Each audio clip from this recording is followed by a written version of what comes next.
Oh, here they are. There's 2 of the 3 I asked for. Well, one's in the podium. Hmm? Are they doing the audio? No. So the lecture next week.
Check, check.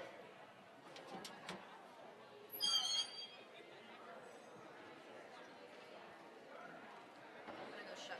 She seems to.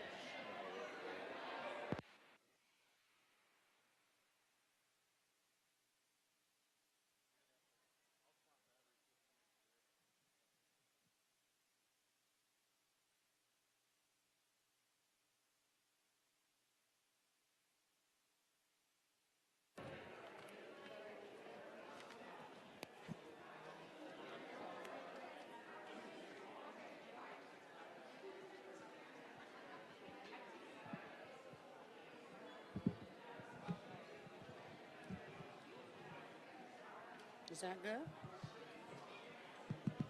Hello, hello, hello. So we're going to go ahead and get started. And I know that some of you are still grabbing your early lunch, so we're just going to go ahead and get started in the interest of time. But I want to welcome all of you to today's climate results session. It is so good to see so many of you in the room, and also to those joining us via live stream. We are delighted that you're here and are really happy to share some of the results of our survey and look forward to an opportunity to engage. And I just wanted to note, for those of you attending via live stream, there will be a segment in the program that is centered on small group discussions. And due to the live stream technology, we're not able to facilitate small group discussions in that environment, but we will have the chat open.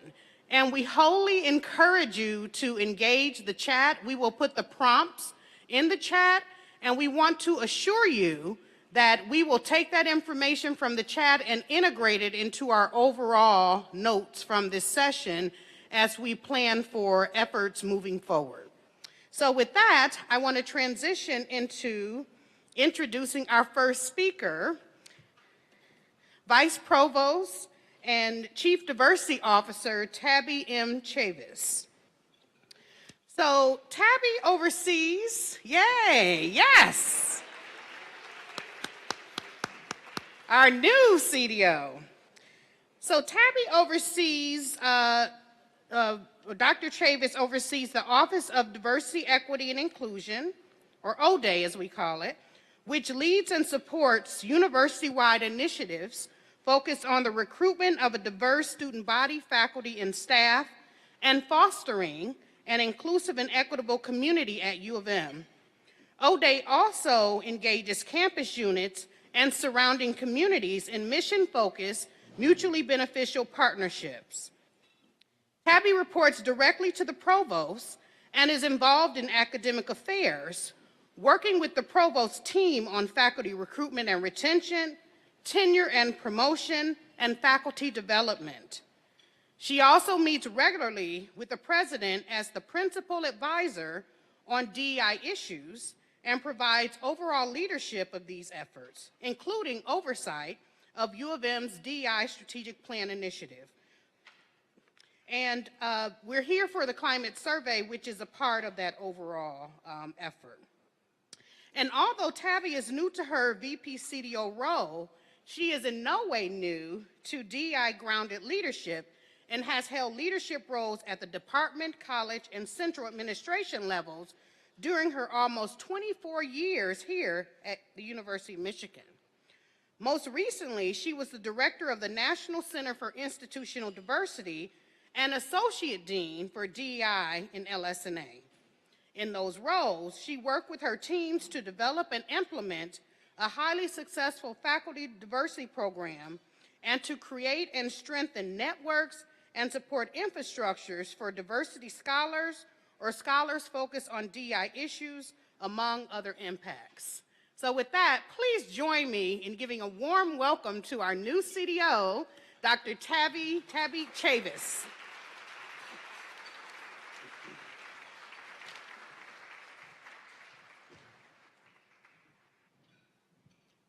Thank you, Katrina. It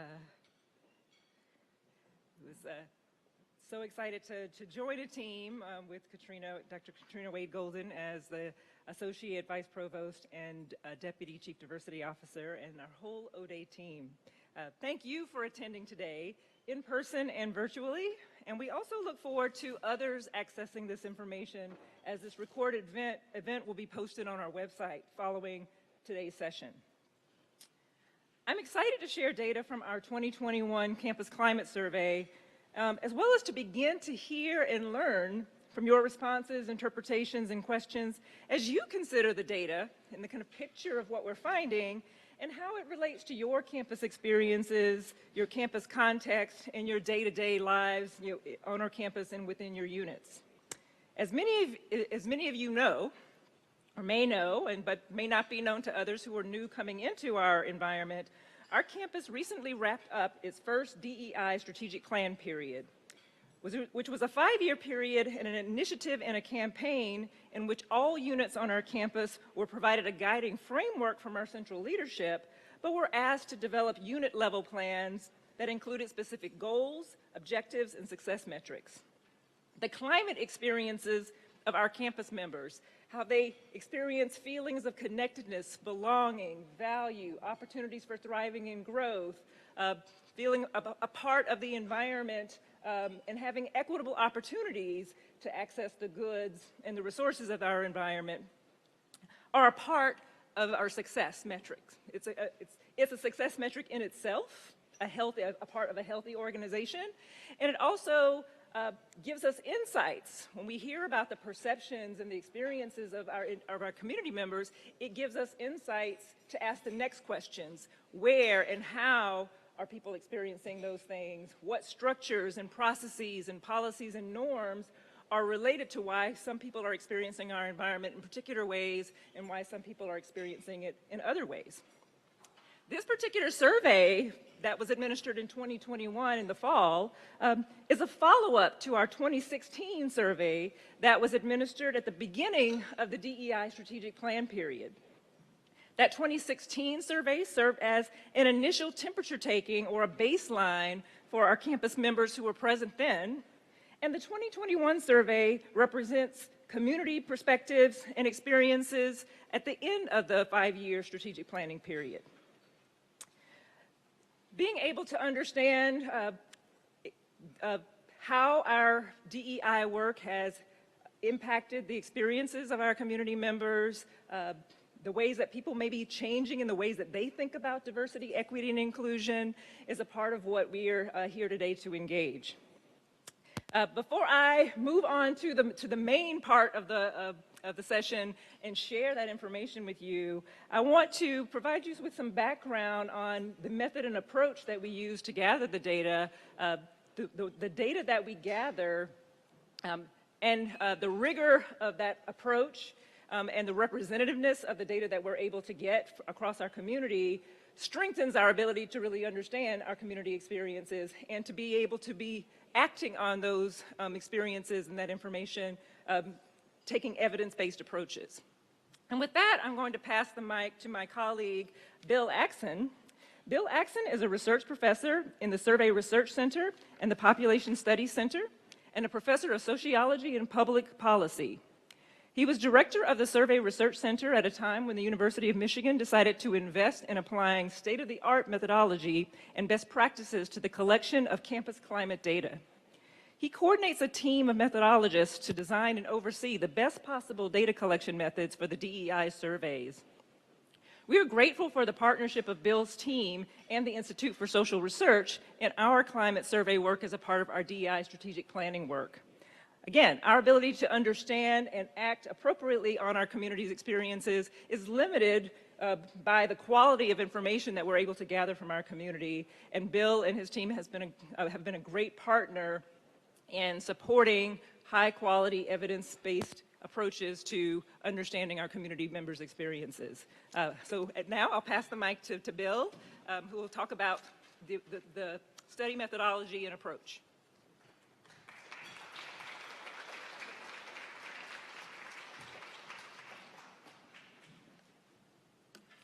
Thank you, Tabby. I hope all of you are proud to be part of this university the way I am, And in this moment, because of this university's devotion to excellent quality data as a resource for planning, investing, and working to create a better future. My job is to explain the methodology to you briefly.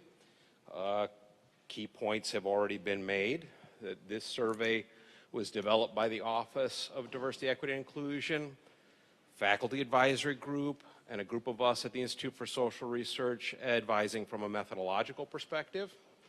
We hired an outside firm to conduct the data collection, and as we'll explain momentarily, this is part of our devotion to the privacy and confidentiality of the process. We have some new measures on well-being, COVID-19, and perceptions of DEI progress that supplement the core measures that Tabby just described, which are updating our measurements from 2016. And the methodology we used yielded a highly representative sample and very strong response rates, and we're delighted with that. The most complicated thing I have to explain today, I believe, is that we did two things at once. We had a primary objective to create unit-level reporting to allow units to assess their progress over time. That required a census design. Within that, we also implemented a second priority, which was to create university-level metrics of change with a sample survey framework. We did both at once. Your units already have some unit-level feedback, and Tabby and Katrina can talk more about that. And what we're focusing on today is really the university-level metrics.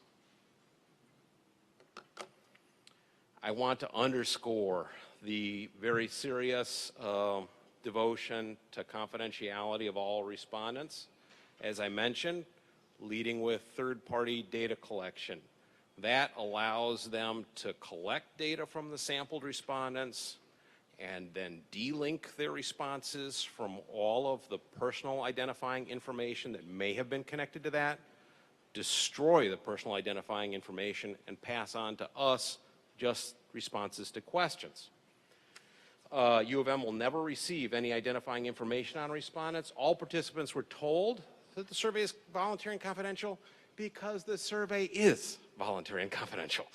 An effort to raise response rates have succeeded, we believe, in reflecting the full diversity that is at University of Michigan. You'll see that in faculty, staff, and students momentarily. And these are the overall response rates that we were able to generate, 49% for the students, 62% for the staff, 64% for the faculty. And as institutional surveys go, this is among the very best that's ever been done. So we're thrilled with that. I think that's my part. Tabby, back to you.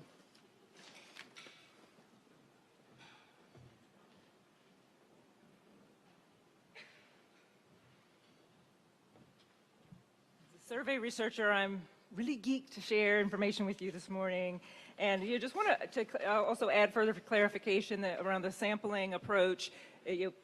Because we're seeking to have representative samples from different communities in our campus, that we had a sampling approach which identified a subset of faculty, staff, and students, and specifically sampling people from different communities to ensure their representation, given that many of the groups on campus are represented at higher or lower levels in our campus community. And I'll show some additional information related to that in a moment.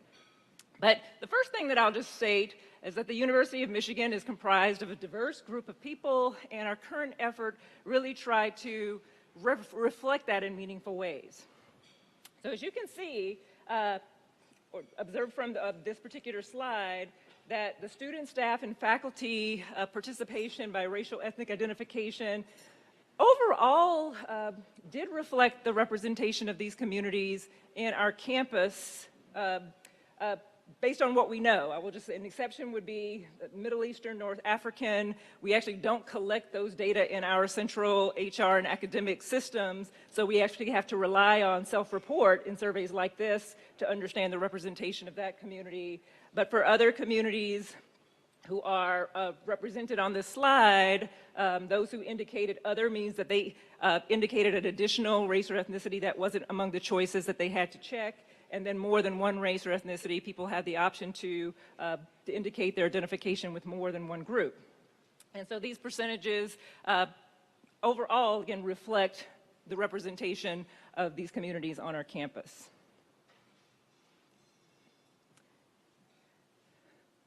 Our survey sample was also diverse with regard to a variety of demographic variables. When we look at gender, or in this case, we're showing the proportion of self-identified women, LGBTQ plus identified individuals, those who identified with having a disability, and those who identified with veteran status.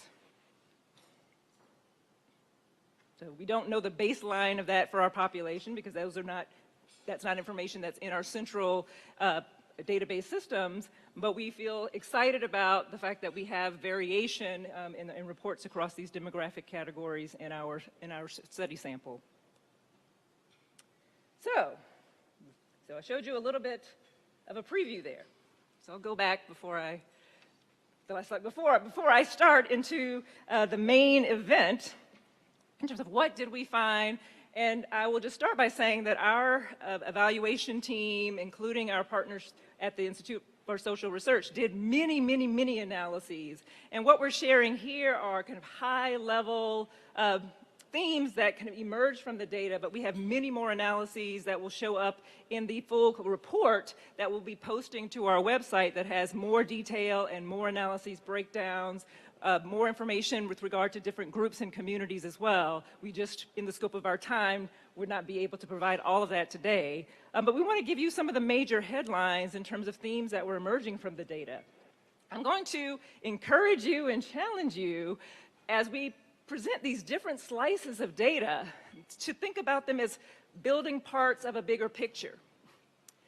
And some of the parts of the picture may seem expected or unsurprising to you, and there may be areas that may seem more surprising, and we will really be interested in your thoughts and interpretations of that as we unfold each slice or each kind of headline based on main themes from the data analyses. So I'll start again here. Overall, the 2021 sample respondents experienced the general university climate and their own personal experiences less positively than those who reported in the 2016 sample. And I want to qualify this by reminding that these are not the same people. So the people who responded in 2016 from our student, staff, and faculty community, that was a snapshot in time for our community at that time. And at the 2021, where we were sampling from the community present at that time. And so there are two snapshots in time rather than looking at individuals increase or decrease over time. To give you a more visual portrayal of that, just on a few indicators of our climate experiences, the two that are shared here on the slide are the percent of the sample reporting being satisfied or very satisfied with the climate at U of M. And the second figure is the extent to which individuals feel that they're valued and that they belong at U of M. So those are two of the indicators of climate that we measured in the survey. And you can see a similar pattern across faculty, staff, and students with the 2016 snapshot looking more positive in terms of the ratings and the reported scores than the 2021 snapshot. So keep that in mind, hold that in mind as we continue through the data. Next headline. Consistent with findings in the 2016 sample, less privileged groups reported less positive experiences at U of M than more privileged groups. And I'll provide a few examples that reflect that from the data, as well as a few areas that were emergent in this recent survey that did not emerge in the 2016. So this is just an example from our student data, students' likelihood of reporting having experienced discrimination at U of M in the past year, that you see an effect in the bolded areas indicate a significant effect for a sexual orientation where LGBTQ plus identified individuals had a greater likelihood of reporting than those who did not identify. those who identified with having a disability compared to those without a disability. And also from a racial ethnic group perspective, African American, Asian, Asian American, Hispanic, and Latino, Latina, Latinx identified individuals compared to individuals who identified as white. We did look across ethnic racial groups too, but we found that the greatest magnitude of differences was between the minoritized racial ethnic groups and white students in this case, and we found some similar patterns, as you'll see, across faculty and staff. I want to highlight a couple of areas that did not emerge in 2016 that were emergent in our more recent survey, and those are the findings for those who identified with disability status and those who identified as Asian, Asian American. And so when you think about the things that were happening in the last 5 years, very uneventful 5 years, right?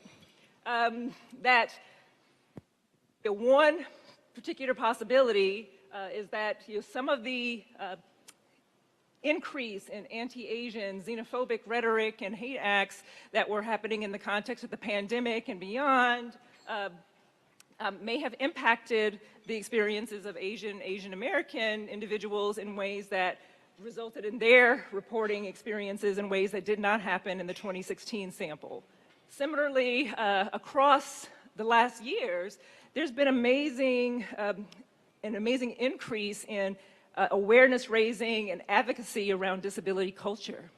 And we think that this may have raised awareness of inequalities and how ableism is embedded in many of our systems, as well as the idea of asking people to report on their experiences and including disability as a part of how we define DEI could have led to reporting of experiences in a way that differed from those individuals who were reporting in 2016.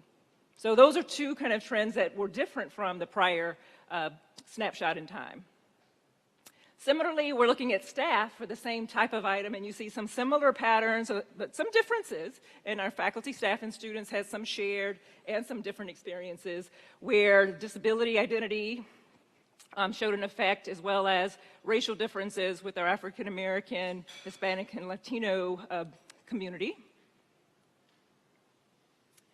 And faculty, where we see a gender effect with women reporting a greater likelihood of discrimination than men, with disability, and then all of the racial ethnic categories that you see pictured here, where there was a difference between those minoritized groups and individuals who identified as white.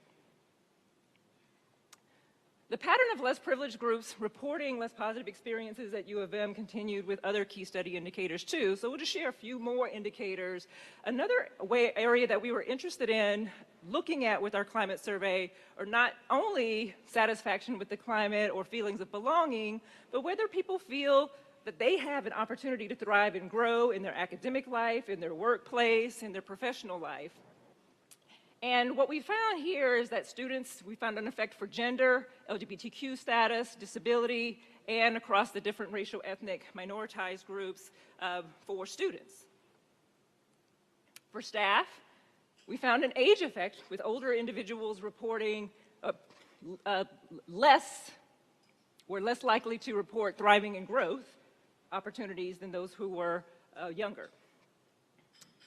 Disability, and then these two racial ethnic effects that we also found for staff. And then for faculty, we found, again, a gender effect, also an effect for national origin, with those not born in the US reporting a lower likelihood of reporting thriving and growth opportunities than those who were born in the US. Disability status, those who identified with disability, and then a racial ethnic effect for Hispanic, Latino, Latina, Latinx identified individuals and those who identified with other race ethnicities.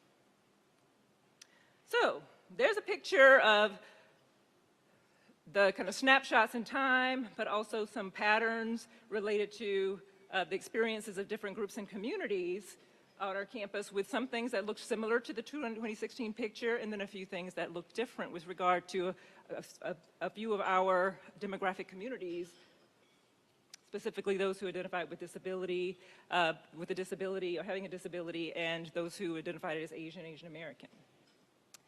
Significant proportions of UM students, staff, and faculty self-report significant mental health challenges. We added, as Bill mentioned earlier, as we were developing the 2021 survey, we would have been remiss without trying to add some questions that helped us understand the context in which individuals were actually participating in the survey. Again, the last 5 years have provided us with unprecedented social challenges related to the pandemic, related to the new racial reckoning, related to the inequalities that were happening, related to police violence and brutality.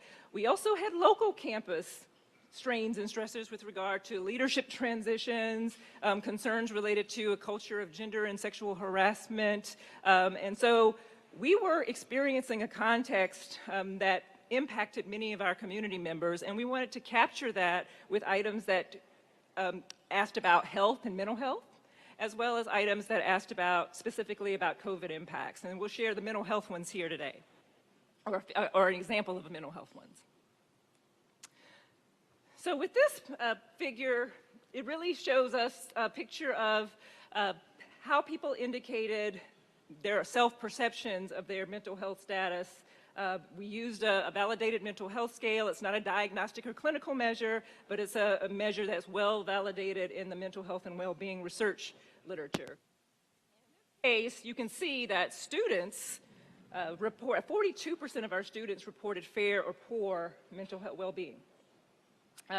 And 1 in 5 of our staff and faculty, 20%, reported fair or poor well-being.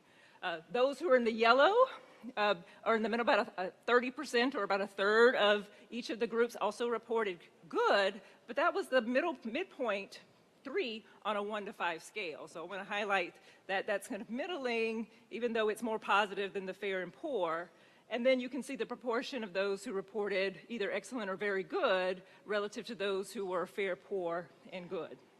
So we wanted to highlight that as an indicator that in addition to the things that were happening in our society and happening at the local level, that the context that we were operating in also played a role in people's mental health across our students, faculty, and staff, and again, most demonstrably here with our students. Now, again, remember we're adding to the story. And at this point, I've given you a picture of the snapshots from 2016 to 2021, the differences that we found in our community reports, the mental health kind of challenges or status of our community of faculty, staff, and students. And even in the context of that, at the same time, we found that significant proportions of our students, staff, and faculty reported significant progress as a result of DEI 1.0. And so just to give you some examples of that, this is an item that asked about progress from the beginning of the DEI plan process to now with regard to progress in the climate. And you can see that 94% of students, 92% of staff, and 89% of faculty are saying we're at least the same or much or somewhat better, as a function of our DEI 1.0 process.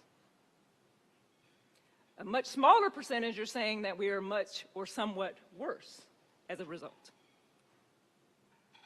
Similarly, we asked about comparisons to other institutions, because when we talk about Michigan doing well or Michigan doing poorly, sometimes there's an implicit or explicit reference group. Like we're doing better than whom? We're doing better, or we're doing well, and we're doing worse than whom? And when we asked this question, again, we found a similar pattern where a small percentage of respondents across our students, faculty, and staff are saying we're doing worse or worse than most, where a majority are saying that we are at least equal or best or better than most. So again, put the pieces together. I'm really, really looking forward to your discussions around that. So it's what I want to highlight about that, and then we'll highlight kind of what's happening next, kind of how do we think about what to do with these data. That also will be the basis of our Q&A and table discussions too. But before then, I wanted to kind of provide a few kind of speculations around the the data patterns that we found, some that are based in other research and some that are based in discussions that we've begun to have with our campus members. The fact that we had the snapshots at 2016 and 2021 look different, but in terms of 2021 responders responding more critically, at the same time as a majority of our respondents are also saying that we've made progress and are similar or better than most, tells us together something about what's happening in our climate. One strong perspective that I would bring to the data is that given that the DEI 1.0 plan was intended to raise awareness and knowledge and education around the nature of inequality, the pervasiveness of inequality, and the experiences of different community members, it may be unsurprising or less surprising to see that people may be rating the climate with a more critical lens. So what is a satisfactory climate to those who are rating us in 2021 might be different than what constituted a satisfactory climate for those rating us in 2016, particularly when we couple it with the data that people are also saying that we've made progress. So a part of awareness raising means that we are inviting people to name the inequalities that they experience, to name the structures and systems that they're experiencing that are not providing equal opportunities for a feeling of belonging or feelings of thriving and growth. So that in itself is an interesting picture, and would love to hear your perspectives on that. Some of you have probably been here a long time. Some of you may have been here a shorter time, and I hope your tables represent a mix, because it will be really exciting to hear from those of you who've been here for shorter and longer periods of time how you think about kind of the change in the temperature and the change in the way that we're talking about DEI, the way that we're thinking about it in a way that may reflect on these data findings. In addition, the kinds of community differences that we're finding, we invite your input and perspectives on the experiences of different groups and communities across our campus, particularly as you think about your own communities and unit spaces, to help us understand spaces where there has been good progress for different communities and spaces where there's still challenges and gaps that we need to address going forward. So what's happening now is that we continue. So in September, we were preparing materials, messaging these data to not only to our broader public, but to our central leadership. We're having these public sessions, and then we're also following up with a variety of community sessions to engage not only these data, but to help you think about your own unit data that maybe have been shared with you by your unit community, as well as sharing other forms of data that we've collected.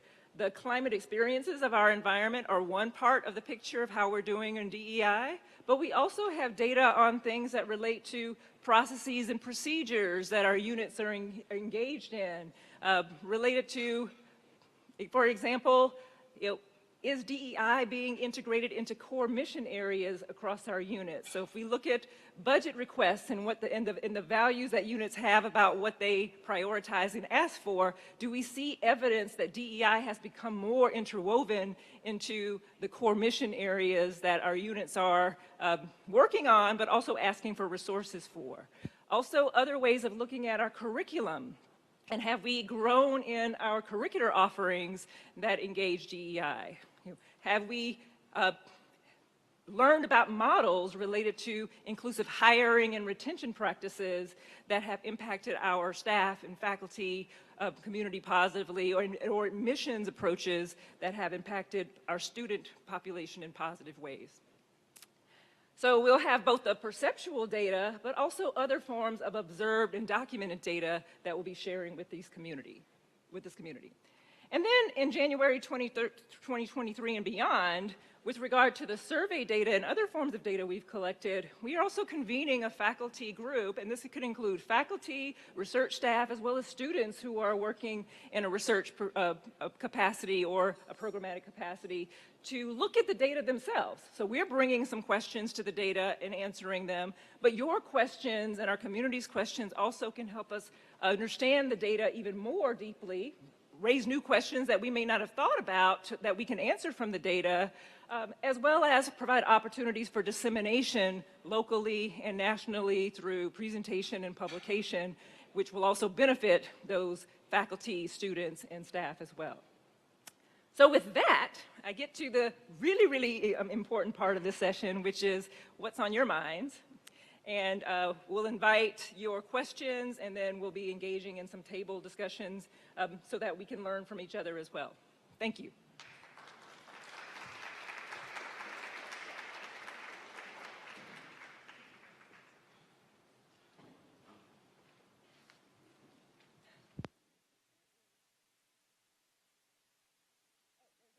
Mike, so if you have a question.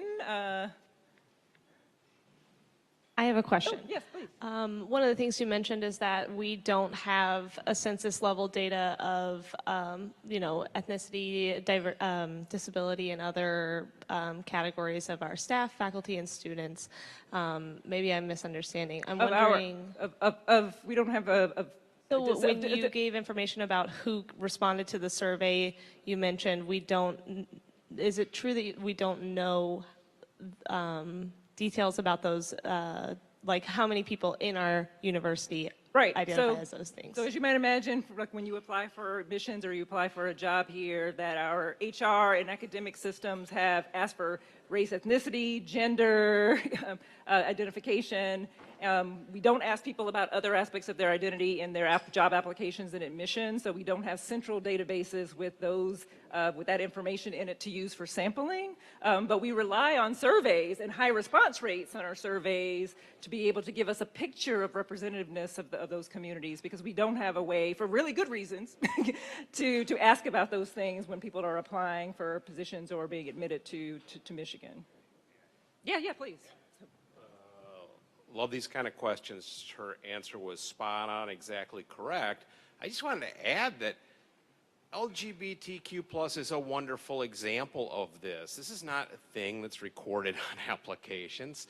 That's one of the reasons we put so much effort into getting not just an excellent quality response rate, but a really balanced response rate across all different kinds of groups at University of Michigan, because these now are our best estimate of how many people meeting that self-identity are at University of Michigan in 2021.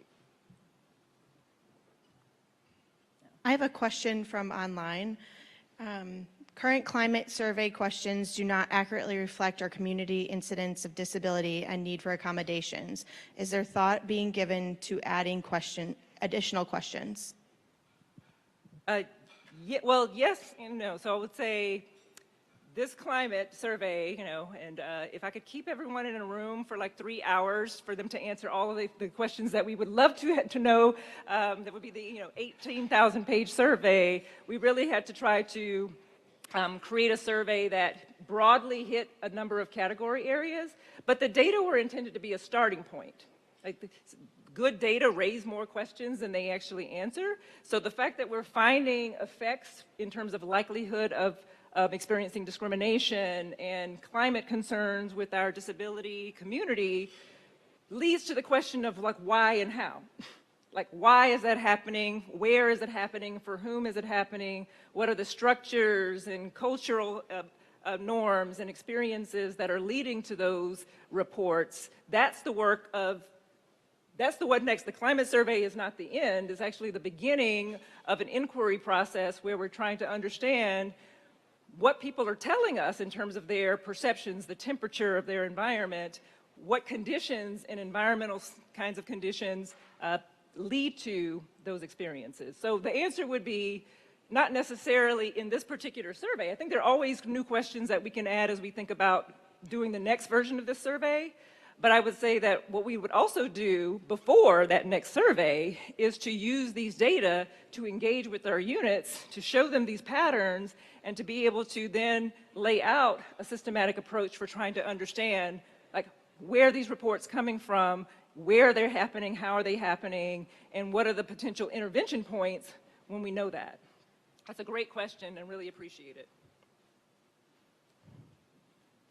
Oops, it's coming.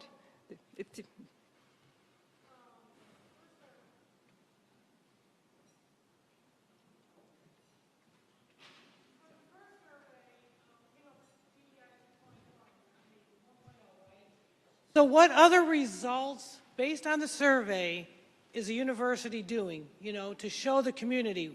We asked for your feedback, and as a result of this feedback, we are now doing X, Y, and Z. So this year, thank you for that question. I mean, that is the question. And this is the planning year for DEI 2.0. And one of the charges that units and our central leadership was given this year, so we shared data with the units this spring, summer, related to their units' own versions of these surveys. We also have been engaging in sharing these data with central leadership and other spaces as well. And this year is literally the planning year where we're looking at these data as well as the unit reports around their successes, challenges, what efforts have they made that have been successful, what efforts have been less successful, where there's still gaps. And this is the year where what we've learned is to inform the next 2.0 DEI strategic plan, which is being planned this year for launch in the fall. So this is literally the time, and you're in the front end of sharing the data. Your thoughts today about, like, what does this say to you about where the action needs to go, where the interventions need to lie? This is literally that process right now. We are in the process. I mean, so you've gotten this data right after our central leadership has gotten these data as well, and that literally is the conversation. Now that we know, what are we going to do? And our DEI strategic plan team has provided a framework and planning toolkits and resources to support units in trying to digest the information themselves, and also to help them in laying out strategic objectives that are real, measurable, and feasible. That is the key part. This is only the beginning. This is not the end. We did a climate survey. It is, what do we know and what do we do with what we know?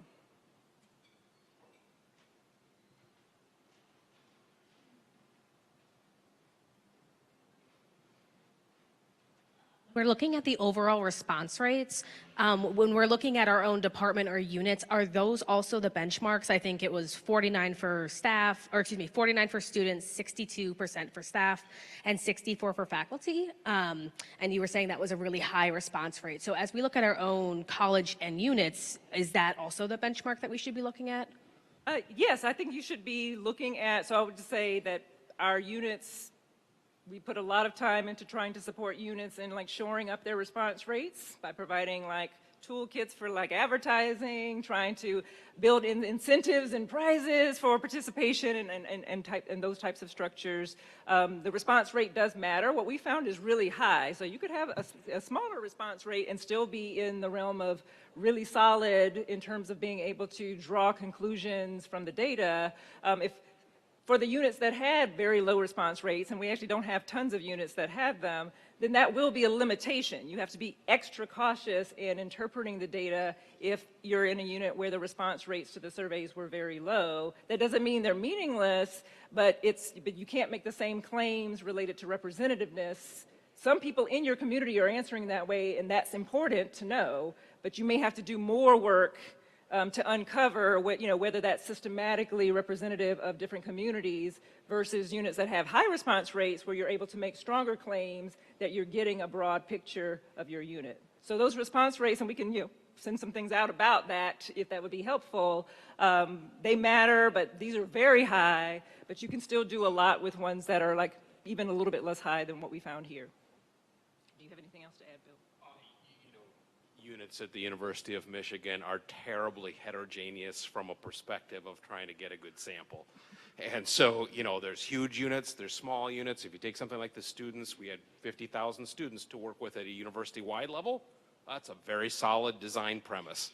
If you're in a unit with 12 students, a 50% response rate might sound good, but it's 6 people. So, somehow it's a little bit more complicated than the question. I think Tabby is absolutely correct. And the overall picture of using the data to start a conversation, but please always be cautious about data. Always be cautious about data. Please don't over-interpret relative to your specific unit or community without thinking about both and thinking about all the ways it might not be precisely correct. And I would just add, in some units, because of the way that we were protecting people's identities, like you may not be able to disaggregate particular communities because they're not represented. If you don't have a high representation of a group within your unit, then you're limited in your ability to look at that community, because we didn't want people to be able to be identified. If there are only a few people and you see, oh, 4 people said X from this demographic group, you can say, oh, that's Joanne, Janet, Brian, and so we don't want people to be able to be identified. So in some spaces, data had to be aggregated in a way where you don't see that breakdown, but that doesn't mean that you can't use that to ask questions in your community conversations and find safe and anonymous ways for people to weigh in their experiences within the units. So that's a great question, but really appreciate it.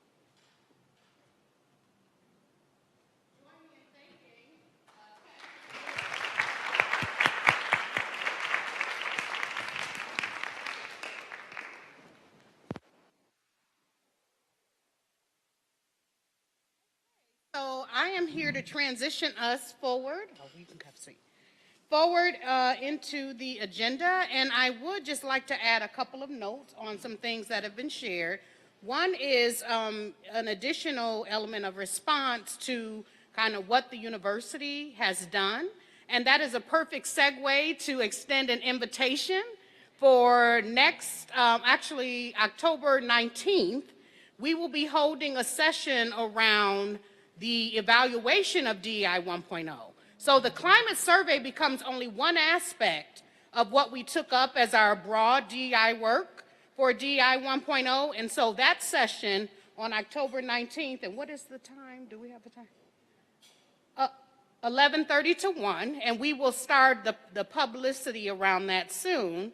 So please note that, and that's the opportunity to have a larger or a broader swath of information around the initiatives, practices, outcomes, and results of DEI 1.0.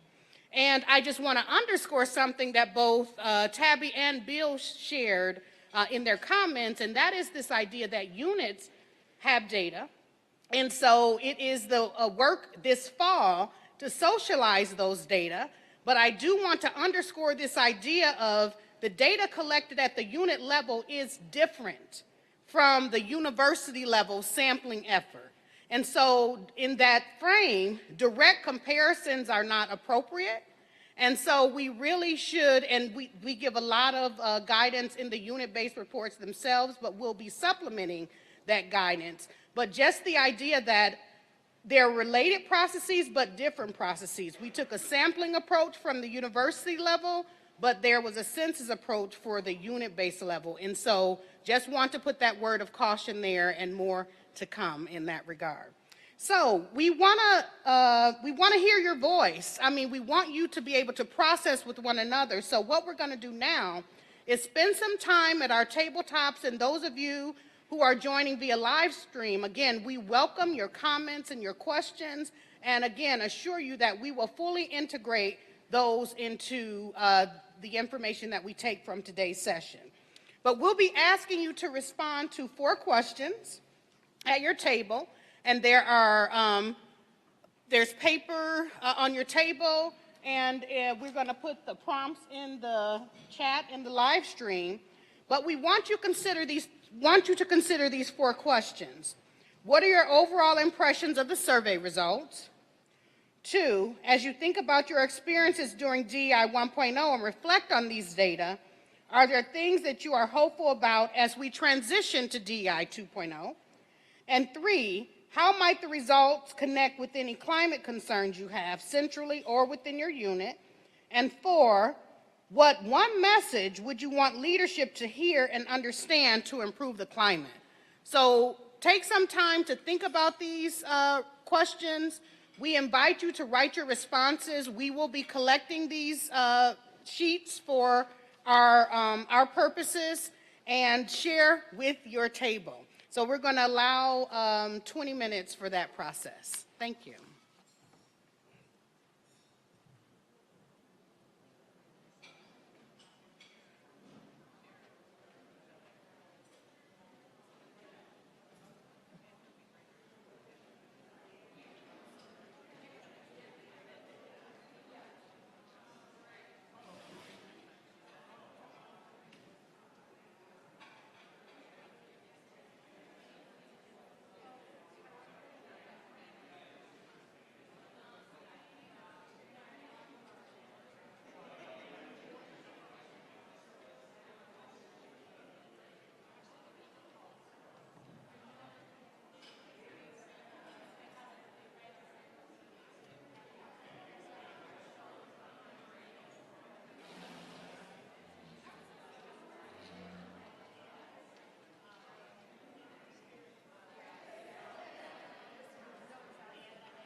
We have 2 more minutes, 2 more minutes.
Okay, if I could have your attention.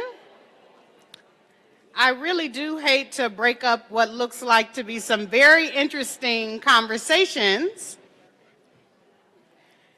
but I want to move us toward the last part of our time together today. And this time is really to just just to hear from a few tables around some top-level insights that emerged in your discussions. Again, it looked like a really lively set of discussions across the room. And so what we want to do is we're not going to be able to go to every single table, but we'd like to call on a few tables to share some top-level ideas of points that emerged in your discussion.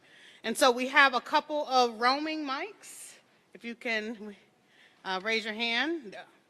And so if you would like to share what happened at your tables, we'd love to hear. Do I have to stand up? Okay.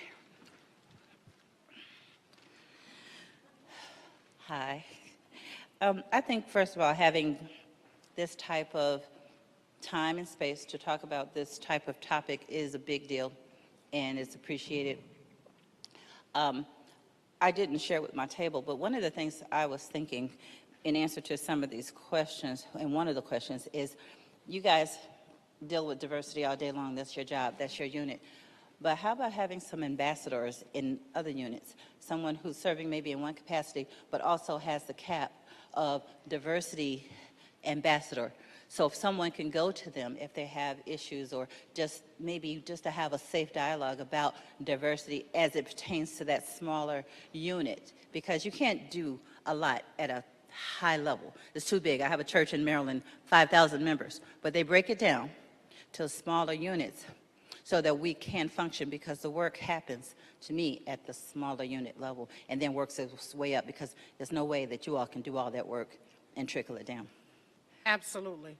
Thank you for that comment. And I will share with the audience that you're absolutely right. We cannot do this work alone, and we most certainly do not do it alone. And so one of the mechanisms that we have in place is our DEI leads community. And I'm not sure what unit you might be representing, but there are 50 units involved in our DEI planning initiative. So that means all the schools and colleges, our health complex, our athletics complex, and a number of different administrative units. And each of those units has DEI leads. So usually it's 2 individuals, but in the larger units, there's more than 2. And so these are individuals who are charged with stewarding the DEI plan, but also being that liaison, that ambassador, that point of contact within your unit around DEI. So we would love to make that more visible. And so, but we do have a listing of all of those individuals on our website. So if you go to diversity.umich.edu under the strategic plan, it gives a listing as well as contact information for the DEI leads within all of the 50 units. So thank you for that. I'm going to share a comment from the online group first and then pass it to this table. The online comment is, as a Black student, I have found it to be exhausting to be both experience climate issues and attempt to influence change within my department program. They added, student handbooks, mentorship opportunities, and other resources should be made obvious and accessible, not just embedded in the website. So thank you for that comment. And we have noted, both in these data and in other places, the unique challenges beset by our African American students, and are doing work to make sure their experience as well as the experience of other student groups are more inclusive and more equitable, both as part of what we did for 1.0 and also in our efforts moving forward. We talked a little bit about the fact that overall personal experiences were rated as less positive in 2021. And the hope that that's representing a willingness and a confidence of people to be able to speak their truth. Because before 2016, you went along to get along, right? You didn't rock the boat. So hopefully this DEI initiative is allowing people to feel like they can rock the boat a little bit. And that kind of relates to a comment shared by our CDO in terms of opening the space, really. And so people feeling that they do have voice and can share, but in that space also, it elevates our standards for what our environment should look like. And that's a good thing. We should be aiming for more inclusive, more equitable, more respectful treatment for all of us. And so, absolutely. Okay, maybe one more question or one more insight shared from a table. As you're thinking, if you want to share, I'll share one more comment from online. What work is being done to support minoritized views on campus and the hospital that were shared in the survey? Minoritized views on? As on campus and the hospital that were shared in the survey.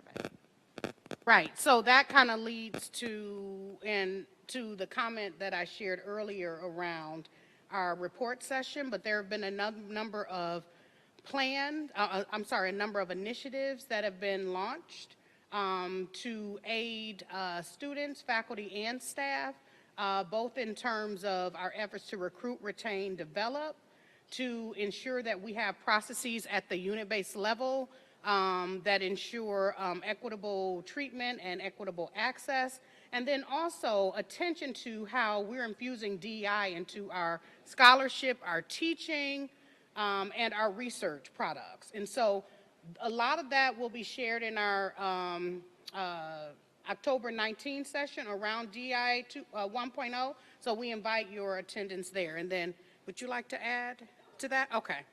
Yeah, so we encourage your participation there, where we can talk more specifically about some of the results and outcomes of DEI 1.0.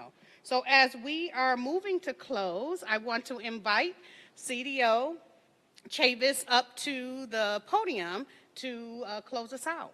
And thank you for your attendance and participation today.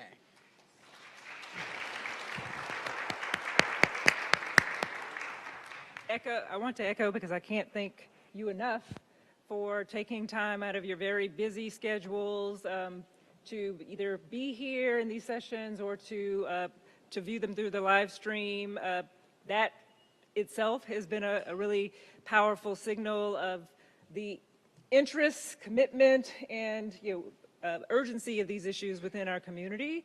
To kind of thank you for sharing some of the snippets from your table. Look forward to seeing more and also more of the questions that were submitted through the chat from our virtual viewers as well. The comments that have been made really are striking and important, and you probably have many more that are striking and important, but what I really want to highlight here about this information session and the efforts that are going forward is about using knowledge to exert urgency and pressure to our campus to act on these issues. So we can't say we didn't know anymore. We're not aware of how different units or information is experienced. Sometimes information gathering can be used as a resistance, like, oh, maybe we need more data before we can take any action. Like, no, we have a lot of data. And we can actually tell you some things about our experiences of our communities.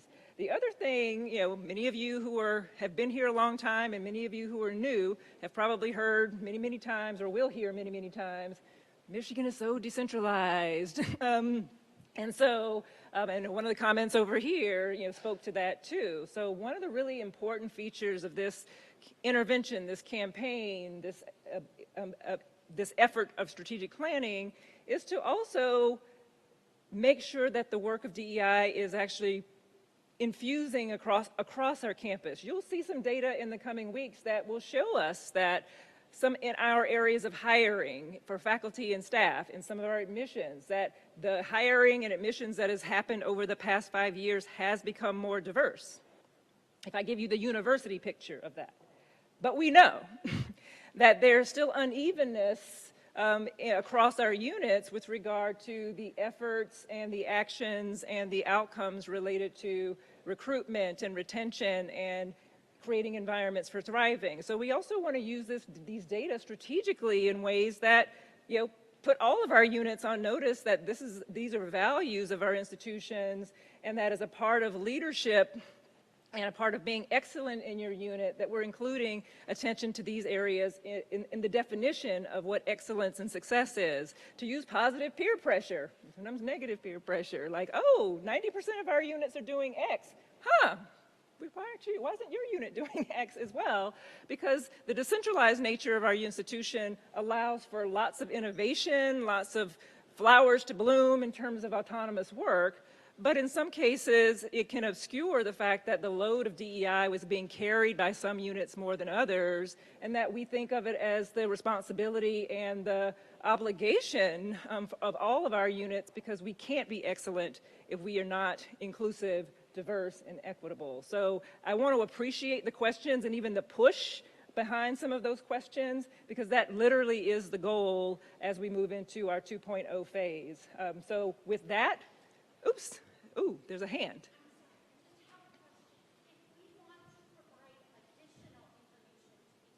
There's a mic right there. So. If we want to provide additional information to these questions, is there like a survey we could go to? Is there a place where we could provide more information? Can you grab the mic?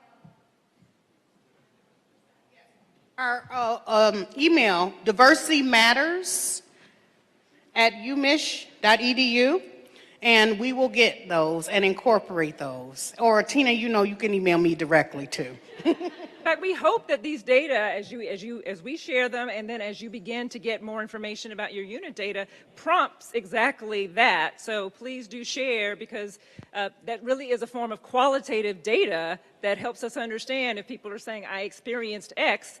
Like, we don't know where it is. We don't know how it's emerging. Is it occurring with peers? Is it occurring with supervisors, subordinates, and the like? And so this is also a safe way of reporting. It's not an official reporting like ECRT, but it is a way of sharing your knowledge. So we encourage you to use that, because that experience adds to our knowledge.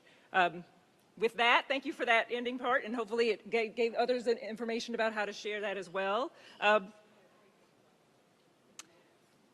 To leave them? Please leave your notes that you on the table, unless there's something on it that you don't want us to read.